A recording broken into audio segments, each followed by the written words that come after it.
Taste the Daily. Hosur மற்றும் அதனை சுற்றிலும் உள்ள பகுதிகளில் தொழிற்சாலைகள் அமைத்து அப்பகுதி மக்களின் வாழ்க்கையை மேம்படுத்த ஒசூரில் பசுமை விமான நிலையம் அமைக்க வேண்டும் என்று மாநிலங்களவை அதிமுக எம்பி சி.வி. சண்முகம் வலியுறுத்தினார். Honorable Minister has stated that Government of India had not received any proposal from Government of Tamil Nadu, contrary to the claims made by Chief Minister of Tamil Nadu. I would like to state that there are some doubts about the non-consideration of the proposal at Osur Greenfield Airport because the concession agreement signed between the Centre and the Bangalore International Airport Limited contains a clause against setting up a new airport with an aerial distance of 150 kilometers radius Greenfield Airport till 2033. Honorable Minister. For the benefit of industrial contractor ignoring the industrial development of Tamil Nadu. Chairman sir, I would like to know whether the Government of India would consider setting up a greenfield airport at Osur considering the industrial development that is taking place in and around Osur. Good. உதவி பேராசிரியர் பணியிடங்களுக்கு நடைபெறவிருந்த போட்டித் தேர்வு தேதி குறிப்பிடாமல் ஒத்திவைக்கப்படுவதாக அறிவிக்கப்பட்டுள்ளதால் ஆசிரியர்கள் அதிர்ச்சி அடைந்துள்ளனர். தமிழக அரசு கலை மற்றும் அறிவியல் கல்லூரிகள், அரசு கல்வியியல் கல்லூரிகளில் காலியாக உள்ள உதவி பேராசிரியர் பணியிடங்களுக்கு ஆகஸ்ட் 4ஆம் தேதி போட்டித் தேர்வு நடைபெறும் என கடந்த மார்ச் 14ஆம் தேதி ஆசிரியர் தேர்வு வாரியம் அறிவித்திருந்தது. இந்த நிலையில் தேர்வு நடைபெறுவதற்கு சில தினங்களே உள்ள நிலையில் திடீரென போட்டித் தேர்வு ஒத்திவைக்கப்படுவதாகவும் தேர்வு நடைபெறும் நாள் பின்னர் அறிவிக்கப்படும் என விடியா அரசின் ஆசிரியர் தேர்வு வாரியம் அறிவித்துள்ளது. இதனால் அதிர்ச்சியடைந்த ஆசிரியர்கள் நிர்வாக காரணங்கள் என கூறி விடியா அரசு தங்களை அலைக்கழிப்பதாக குற்றம் சாட்டியுள்ளனர். தமிழக அரசு கொண்டுவர உள்ள புதிய சிற்றுந்து திட்டம் ஒரு சட்டவிரோதமான திட்டம் என போக்குவரத்து தொழிற்சங்கங்கள் கடுமையாக விமர்சித்துள்ளன. தமிழகத்தில் சென்னை போன்ற மாநகராட்சி பகுதிகளை தவிர பிற அனைத்து மாவட்டங்களிலும் மினி பேருந்து திட்டம் நடைமுறையில் இருக்கும் நிலையில் புதிதாக புதிய சிற்றுந்து திட்டம் 2024 என்ற திட்டத்தை தமிழக அரசு அறிவித்துள்ளது. இது தொடர்பாக சென்னையில் பொதுமக்கள் கருத்து கேட்பு கூட்டம் நடைபெற்றது. இதில் கலந்து கொண்ட தனியார் பேருந்து உரிமையாளர்கள் சங்கங்கள், CITU தொழிற்சங்கங்கள் இந்த திட்டத்திற்கு கடும் எதிர்ப்பை பதிவு செய்துள்ளன. அப்போது கருத்துக்களை பேச விடாமல் விடியா திமுகவினர் மைக்கை ஆஃப் செய்து தடுத்ததால் நிர்வாகிகள் கொந்தளித்தனர்.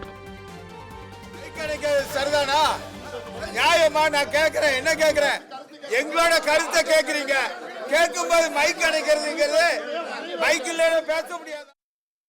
இந்த கிராமங்களுக்கு போகக்கூடிய வண்டி டவுனை விட்டு போகக்கூடிய ஒரு 7-8 கிலோமீட்டரில் தான் டிக்கெட் ஏறும். இப்போ அந்த இதில் மினி பஸ்ஸை விடும் பொழுது இப்பொழுது இருக்கக்கூடிய அரசு பேருந்து, அதாவது கிராமத்துக்கு போகக்கூடிய டவுன் பஸ்ஸினுடைய வருவாயை பெருமளவுக்கு பாதிக்கும்.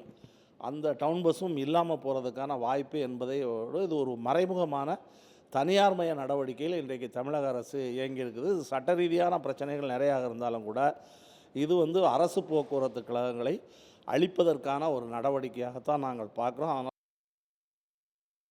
ஆனால் உள்ளே என்ன நடந்துச்சு, இதை பேச தொடங்கும் பொழுதே கடுமையான சத்தம், கடுமையான குரல், இந்த குரல்களுக்கு நடுவில் தான் எங்களை பேச விடுறாங்க.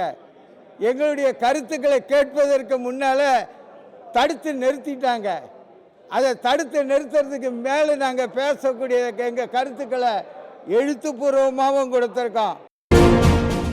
நாமக்கல் மாவட்டம் பரமத்தி வேலூர் அருகே சொகுசு காரும் இருசக்கர வாகனமும் மோதிக்கொண்ட விபத்தில் தம்பதியர் 2 பலியாகினர். 5 பேர் படுகாயங்களுடன் மருத்துவமனையில் சிகிச்சை பெற்று வருகின்றனர். நாமக்கல் கரூர் தேசிய நெடுஞ்சாலையில் இருசக்கர வாகனத்தில் வந்த தம்பதியர் நாமக்கல் வந்து கொண்டிருந்த சொகுசு கார் மோதியதில் 2 சம்பவ இடத்திலேயே உயிரிழந்தனர். காரில் இருந்த 5 பேர் படுகாயமடைந்த நிலையில் மருத்துவமனையில் அனுமதிக்கப்பட்டுள்ளனர். இது குறித்து பரமத்தி வேலூர் போலீசார் வழக்கு பதிவு செய்து விசாரணை நடத்தி வருகின்றனர். சேலம் மாவட்டம் மேட்டூர் அணையின் நீர்வரத்து வினாடிக்கு 69,873 கன அடியாக அதிகரித்துள்ளது.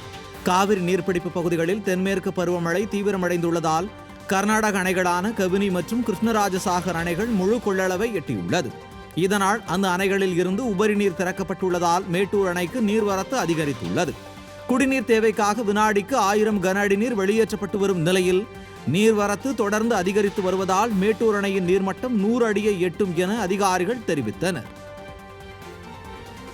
கோவையில் நகை மோசடி செய்தவர்களுக்கு ஆதரவாக காவல்துறை இருப்பதால் கருணை கொலை செய்து கொள்ள அனுமதி வேண்டுமென வசந்தா என்ற பெண் மாவட்ட ஆட்சியர் அலுவலகத்தில் புகார் அளித்தார். இருகூர் பகுதியைச் சேர்ந்த இவர் தனது வீட்டின் அருகே வசித்து வந்த விமல் கீர்த்தியின் குடும்ப கஷ்டத்துக்காக 14 சவரன் நகையை கடனாக கொடுத்தார்.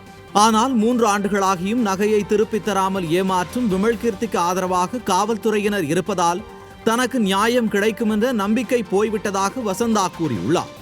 இதனால் தன்னை கருணை கொலை செய்யுமாறும் அல்லது தற்கொலை செய்து கொள்ள அனுமதிக்குமாறும் மாவட்ட ஆட்சித்தலைவர் அலுவலகத்தில் வசந்தா வேண்டுகோள் விடுத்துள்ளார். திருப்பூர் மாவட்டம் உடுமலை அருகே முறையாக குடிநீர் வழங்கப்படவில்லை என கூறி அப்பகுதி மக்கள் காலி குடங்களுடன் சாலை மறியல் போராட்டம் நடத்தினர்.